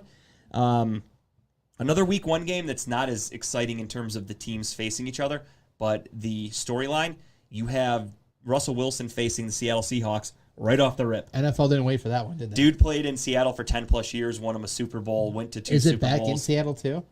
I honestly didn't write down the location. I just wrote down Seattle versus Denver, so I don't remember. If you want to look that up, you can. Yeah. But that should be an exciting one, kind of, because you do have Russ going against the Hawks. However, the dark cloud, the damper on the game that I get is the Seahawks suck. Oh, they're horrible. So it's not like it's exciting of like Russ is facing this new rookie quarterback or this they traded Russ for this guy. They're in Seattle. It's a night. It is? It's a Okay. night game too. Oh, it's night. Yeah, 8:15. No shit. It's the Sunday night game. Yep, prime time. How the fuck did Seattle get a Sunday night game and the Browns It's didn't? all because of Russell Wilson. that's Oof. why. Anyway, which another thing, side note, Jerry Jeudy got arrested the other day for alleged domestic assault. No one's talking about it. But Deshaun Watson, they want him in jail. NFL under They the want rug. him in jail. I saw the joke the other day. It says now the prison system has a better receiving core than half the NFL It really does. If you went to Alabama and you played wide receiver, there's a good chance you're either in jail or in the NFL. You have pretty much two options. It's like being in a gang. You're either you're buried or you're in the streets. Saban is proud right now. Basically, the NFL for an Alabama wide receiver. I'd be careful if I were Jameson Williams and other Alabama alumni. Next up, Week 3, Packers at Bucks. Should be a pretty good one. I mean, you have reigning MVP. Prime time, I would hope, right? Are they going to waste it at like a 1 o'clock? Honestly, I didn't even write down the times for the games. I just wrote down the matchups. I can't recall. But Bucks and Packers should be a really good one. You have the revamped, I don't even want to say revamped, you have the new look offense of the Green Bay Packers going up against Tom Brady, the Tampa Bay Buccaneers. Tampa Bay. Should be an exciting matchup. I mean, those are two Hall of Fame quarterbacks going head-to-head. Could it be possibly the last time? Just a 4:25 game, that's all. Okay, which I think that would be like the Fox game of the week, so it's still a pretty good time slot. Next up, Week 4, another game I took note of. Back-to-back weeks, Kansas City and Tampa Bay. You have a rematch of the Super Bowl from 2 years ago. Tampa Bay, back-to-back tests. It's tough. They have a tough schedule. That's what happens when you win games. Tom Brady. The better you are, the better your schedule, or the harder your schedule is the next year. That's crazy. Should be exciting to see that. And then one game which could potentially have maybe some wild card implications, some playoff implications. Las Vegas against New England, Week 15. Josh McDaniels going up against his protege. We all remember the last time Josh McDaniels faced Bill Belichick. He beat him with Tim Tebow when he was the head coach of the Denver Broncos. So this is his chance to get him again, and he's going to have a much better team. And if he was able to win with Denver, who knows Bill Belichick better than Josh McDaniels? Don't hate on Tim Tebow. I mean, let's just be honest. That guy embarrassed the Steelers in a playoff game. He really did. He embarrassed the Steelers more than I think Kenny Pickett will embarrass him, and I think Kenny Pickett's going to be pretty fucking embarrassing. So I like the storylines so far. So I mean, obviously more storylines will grow as the season goes. There were way more. I mean, these are just I only those are wanted some to good highlights. About 5. I just thought those are some good ones, and obviously I wanted to stick with the early games because, as I said, some teams that you think are going to be really good could end up sucking. Like the New York Jets. Very possible. All right, let's do it. Browns schedule game. We're getting into it. I'm sure everybody at home, if you're a Browns fan, you know what the Browns schedule is. So we're not going to go over it, but we will as we go down the list. Week 1 at Carolina. This one could have implications or could be exciting if somehow Baker Mayfield is a Carolina Panther by Week 1. Would be huge ratings, I'm sure. Talk of the town. Everybody would be excited for this one. However, with Baker, without Baker, doesn't matter. I think Carolina sucks. I'm going Browns here. Yeah, I think the Browns take this one. I mean, I don't see it being a game. Even if Baker's there, I don't see it being a game whatsoever. So one thing I wanted to make a note of, which I'm sure everybody with 2 eyes, even Stevie Wonder, can probably see it. Weeks 1 through 4, relatively easy for the Cleveland Browns. You hope. Right. Should be. Again, on paper, 1 through 4, as easy a Browns as fan, fuck. I cautiously say anything that would make sense. And that's what I said earlier when we came back from break. I was prefacing everything with there's a chance teams you think suck are good and vice versa. The Browns, I don't even know what to expect from this Browns team because they're so revamped. Right. You have a brand new quarterback that changes the entire identity of your offense. We have completely changed our offense as a whole with Deshaun Watson. So I'm excited. I have high expectations, but I'm also going to temper those expectations a little bit. No, I think when we have our typical whatever cornhole party, we'll just get wasted and say they're going to Super Bowl again. It works out every year. Can I come to the cornhole party? Oh, 100%. Absolutely. You're getting invites to the barbecue. Off topic, but Golden State up by about 20. Oh, that's it? Yeah, it's 88 to 69. Lucas 69 for Dallas, though. That's kind of cool. Lucas sitting on the bench right now? He probably already went home just to beat traffic. Damn. It is the 4th quarter, and I think that game is just over. All right. Week I'll 2. I'll go week 2. I'll go back and forth. Yep. Okay, week 2, the Jets at home against the Jets. Jets have, on paper, should have a better team this year. But I still think the Browns take this one. I'm not going to say easily, but I still think they take this one. Yeah, the Jets definitely added some nice talent, especially in the draft. However, I think Zach Wilson sucks, and as long as you have a shitty quarterback, that will always be the weak link in the armor, and they suck. Give me the Browns. You are the weakest link. Goodbye. Going 2-0 here with the Cleveland Browns. Week 3, Thursday Night Football, Pittsburgh Steelers. Again, are you facing Mitch Trubisky? Are you facing Kenny Pickett? Are you facing Mason, the head, Rudolph? Who knows? Who cares? Give me the Browns. That would be funny to have Mason Rudolph on the Thursday night game back in First Energy. If anything, I hope he's the honorary team captain and does the coin flip. I think that Miles and Mason, honorary captains, doing the coin flip. They sit out there and just whisper to each other. I would pay good money because that happened on a Thursday night too. So it's reliving great memories. I'm taking Pittsburgh here. I mean, I'm taking the Browns here, not Pittsburgh. Kyle. Sorry. Lenny Pickett converted you. It's late at night. I'm getting a little tired here. No, I'm taking the Browns here to take this one. Hoping I can get to this game. That'd be a fun game to watch.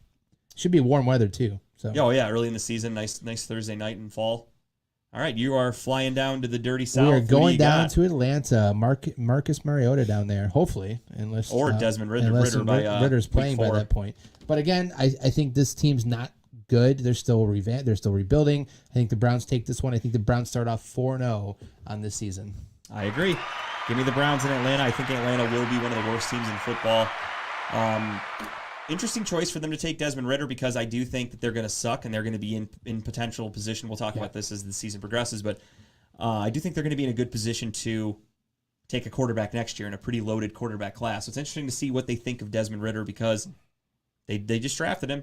Is he a guy you're going to invest in the future with and try to build, or are you just going to use him as a career backup? They should have filled in other spots and probably tanked again this year and gone after the Ohio State quarterback for next year. Yeah, you got plenty of options next year. So many options. But for the time being, I do also have the Browns at 4-0. And here comes the gauntlet. And now here's where it gets interesting. Our preseason is officially over. Week 5, Los Angeles Chargers head to Cleveland. Call me crazy. I'm going Browns.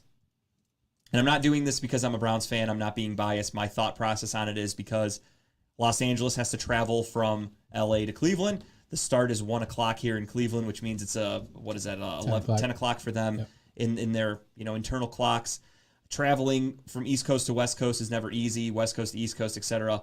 It's never easy for the traveling team. They're young.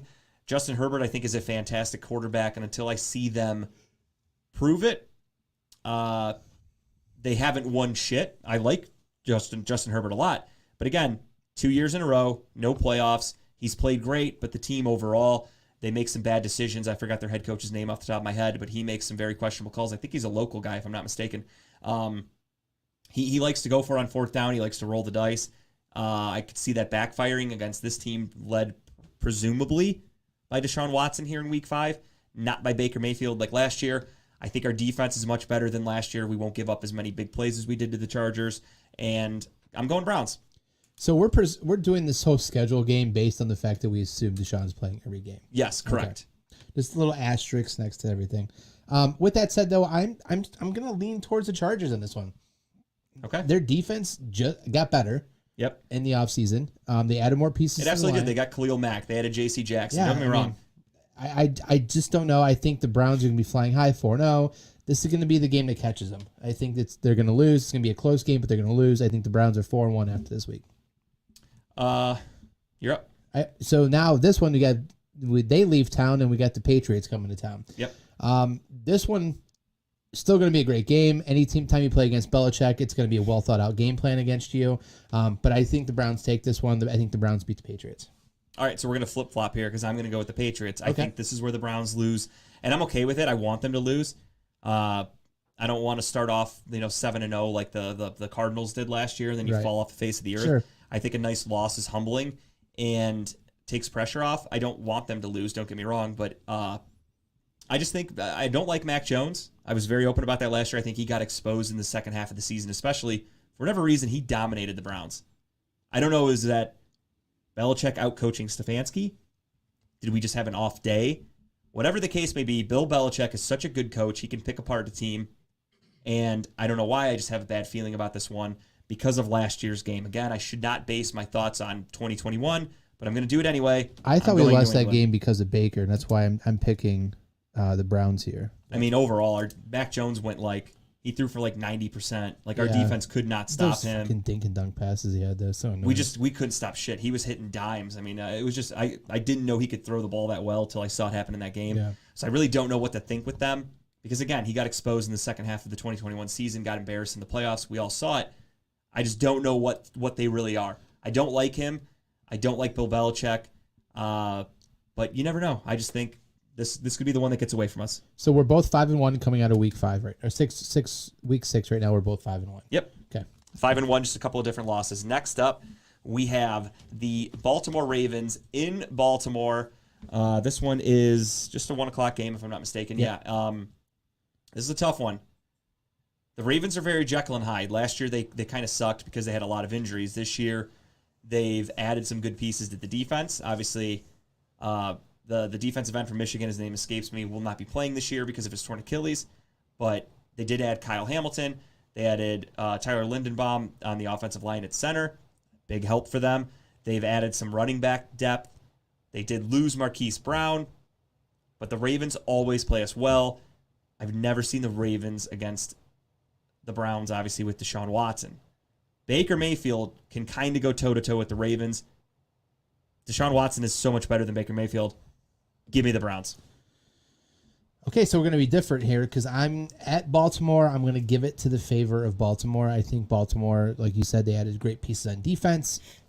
I just feel like no matter what, Jackson just has our number sometimes. No matter what we do against him, he just literally shits it out of his ass and comes back and beats us. I think at home, Baltimore takes this one. Yeah, okay. Next up. Thursday night You're game. Up. Halloween. This is Monday night. It's Monday night game. Monday, Halloween. Going to be fun. The Bengals come to town. We play them. We have Cincinnati's number. I don't care who's on the other side of that football. I think the Browns take this one. I think it's going to be a shootout, I believe, but I think the Browns win. This one's tough because obviously Baker Mayfield was able to beat the Bengals every time with Joe Burrow. He never lost to them. And then even last year, obviously Joe Burrow didn't play, nor did Adam, yes, Bateman is the number one, I believe, yeah. Right now, I believe. Yeah, Rashad Bateman, I think he is. Well, it's terrible. Technically, the tight ends are Mark number Andrews one is the number one. Yeah. But yeah, they're not very good. That's why I find it hard to pick the Ravens as a legitimate contender just because I don't think their offense is that explosive. But you got Dobbs back next year, that play action they play off all the time. It's going to be interesting. Yeah, but he's coming off a blown knee. It's going to be hard for running back coming off a torn ACL. I know they're going to try to run the ball. Their offensive line's still pretty bad, even adding Tyler Lindenbaum. So I just don't know what to expect out of the Ravens. I think you've seen enough of Lamar Jackson. You know what that team is. They're not great. They're good. I just think the Browns are going to go to another level. That's why I took them. Now back to the Bengals here. This was a tough one for me because, again, you're facing the Super Bowl or the AFC champions. You're facing them at home. Monday Night Football, Halloween. Could be huge night for the Browns. A lot of those guys have not played in a big, huge game like that, whereas the Bengals have played in a Super Bowl, albeit they lost. That experience, I think, of being under the lights, that pressure, could side with the Bengals. But, I hate to do this because I sound like I'm damn near making them go undefeated, but I do like the Browns in this game. So give me the Browns. So after week 8, you are 7-1. Correct. And I am 6-2 right now. Yep. We go into the bye week. Now we get to the lovely bye, and then things are going to get rough.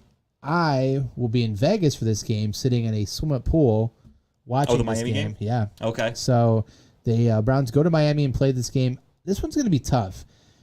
Miami's no joke. Miami's good defense. Great defense. Yeah. Give me the Browns. I think the Browns take this one. I think the Browns win. I think having Watson as your quarterback is what's going to get you this victory. His decisiveness, his accuracy, knowing when to hold the ball, knowing when to get rid of the ball. I think the Browns take this one. I'm with you. Give me the Browns. I don't trust Tua. Their defense was good last year, but again, we're looking at 2021. We're looking at Brian Flores as the head coach. They now have that dork. I forgot his name, Mike McDaniels. He's a nerd. He's very smart. They have like 15 running backs down there in Miami now because they're going to try to run the same offense basically that Kyle Shanahan ran, which adding Tyreek Hill doesn't make a lot of sense to me in that style of offense. Where Tyreek Hill doesn't care. He's wanted the paycheck. Right, but Tyreek Hill is just a deep threat, and you have a quarterback that can't throw deep, and then you have an offense that's going to try to be run heavy and run focused. So, I mean, don't get me wrong. They're going to try to just kill teams with play action. Yep. That's exactly what they're going to try to do. It's going to be a play-action deep threat to Tyreek Hill, and I think he'll get some of those, but I just don't think that you don't have that surprise Hall of Fame great quarterback in Patrick Mahomes. And I don't know. I'm going with the Browns on this one, too. I don't trust Miami. I don't trust Tua. Never have, never will. Next up, So give me that W. Let me write that up.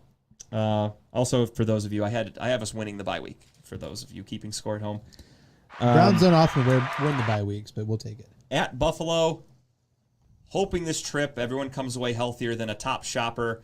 I am gonna have to unfortunately go with the Bills. That's what I do, ladies and gentlemen. I make those types of jokes. Show. I am gonna go with the Buffalo Bills though. At home, I do think that they're just a better, polished team. I think it could be a really good matchup, a really fun one. I think it could be like, game of the year type shit, back and forth. But I am gonna go with the Bills at home. Yeah, I had Buffalo circled on this one for me. It sucks it's a 1:00 game. This should be like a prime time or a 4:00 game. You would think. But I think Buffalo takes this one.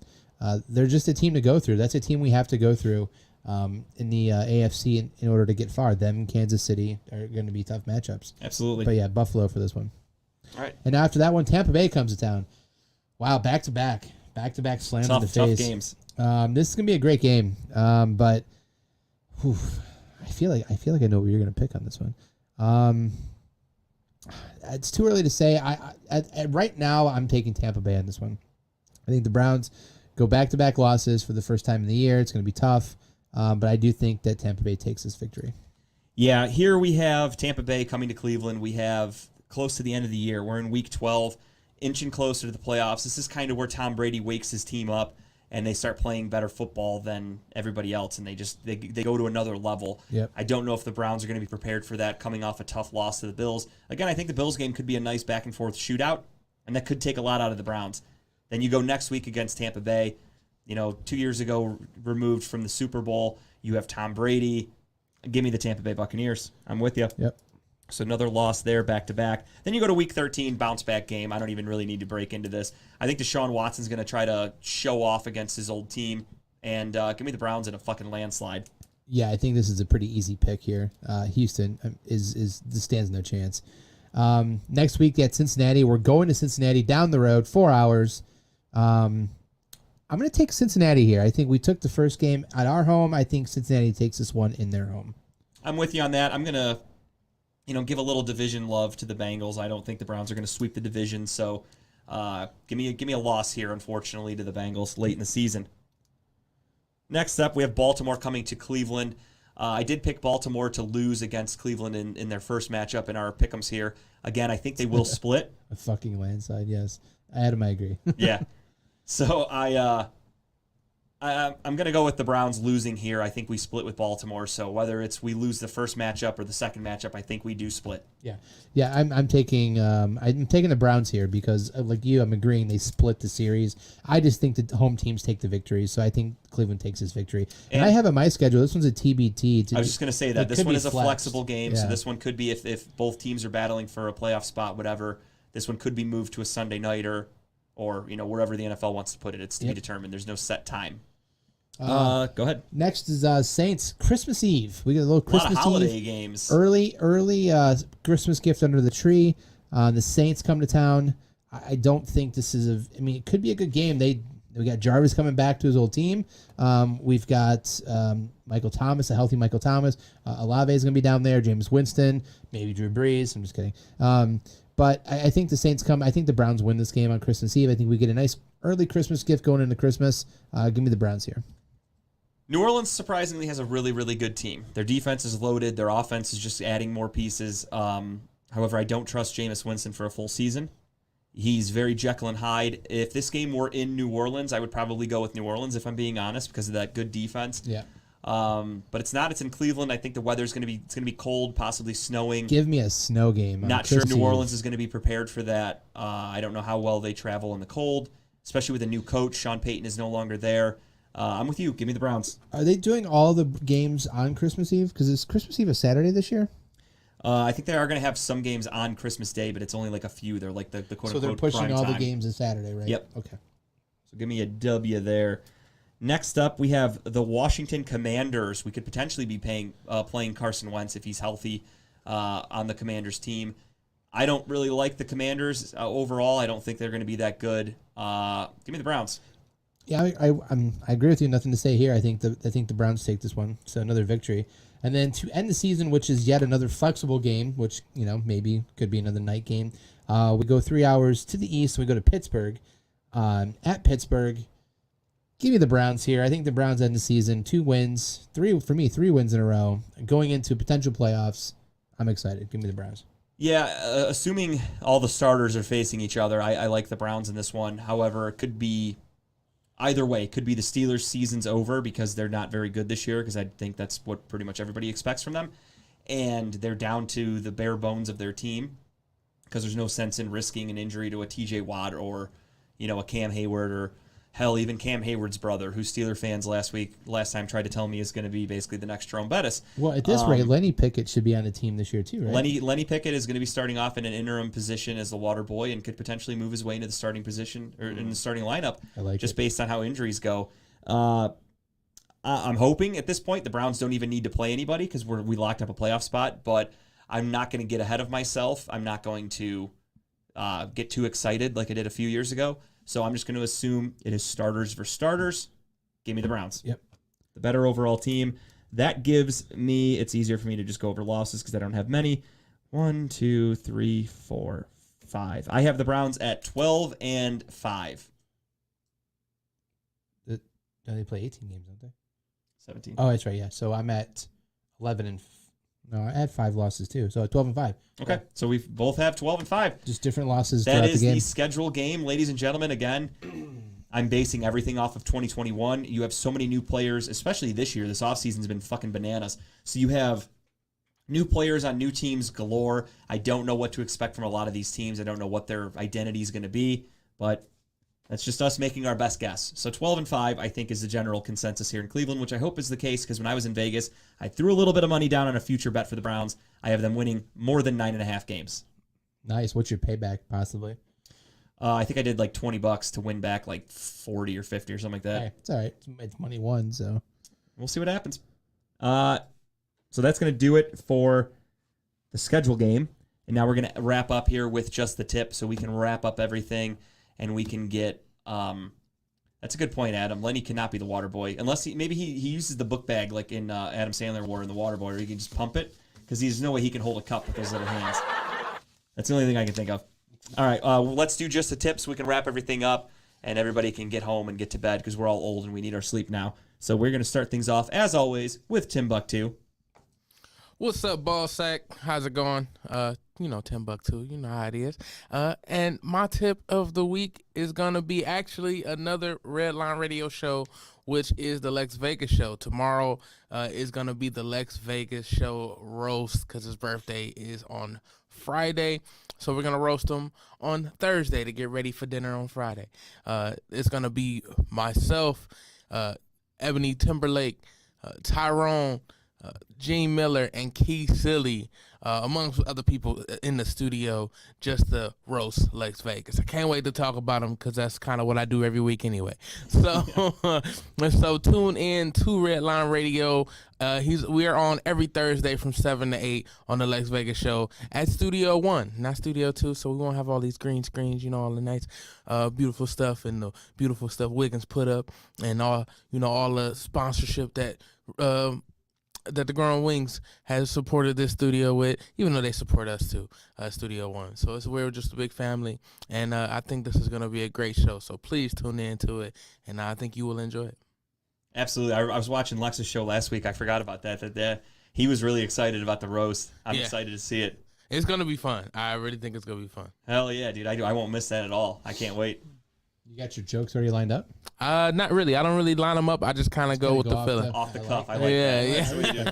Especially when there's a bunch of other people, because you don't want to have the same kind of material. You want to hear what other people are saying. Absolutely. Plus, you could play off the crowd and the people there too, make it a little more fun. Yeah, for sure. So. Yeah. All right, my tip is a book. Yes, I read. It does happen sometimes. This just came out. Obviously, we talked about the Masters by Justin's Blessing a couple weeks ago. But once a year we can talk golf. This is a great book. So those of you who are golf fans, I mean, we know Tiger, Phil, big names in golf. We know that they've had a history. I didn't realize how much of a history they've had. So this book really goes back and tells the story of how Tiger came up, how Phil came up, how they both set records in junior PGA, all these records that each other broke and set, and then the kind of the rivalry they had growing up, in playing golf together. How one didn't like the other, how when they played together, they'd fight a lot. It's really great stories. that I didn't know about. I knew about on the surface, but the detail they go into. It's a great book. If you're into golf and you love Tiger, you love Phil, I'm a fan of both of them. Check it out. It's a quick read, not a quick read. It took me about a week to finish, but I think it's like 30 chapters. But each chapter is a different scenario, like the Masters 2001, the whatever Open 2000. So it tells you the story behind those matches. But check it out. I think you'll like it if you're a golf fan. It's definitely worth the read. I might have to get it on audio form so I can help myself sleep. Just put it on going to bed. All right, and last but not least is me. My tip of the week is one of my favorite bands, Silverstein. They released their 10th studio album. They've been doing this for a long time. They're a Canadian. They're proud of their emo roots. They were around back in the day when, like, for those of you that are from the Cleveland area, you know Hawthorne Heights, Taking Back Sunday, back when those bands were huge and coming up. Silverstein was starting right along with them, and they're still going strong. Again, it's their 10th studio album. A lot of people are claiming it's their best yet. I've listened to it quite a few times all the way through. I like it a lot. Personally, not my favorite in my opinion, but it is fantastic from start to finish. It's a really good album. They've been doing it forever, making Canada proud. I'm a huge fan of this band. I've seen them live a ton of times, and just happy to support music that I like, and Silverstein is one of those bands that I've been listening to for most of my life. So check them out, give it a listen, and let me know what you think. Did they write books back for kids like Shel Silverstein? Like yeah, he's the lead singer. He's not actually dead. Yeah, I like it. Spoiler alert. But that's going to do it here for everybody at Talking About Balls. And on behalf of everyone here, I have to return some videotapes.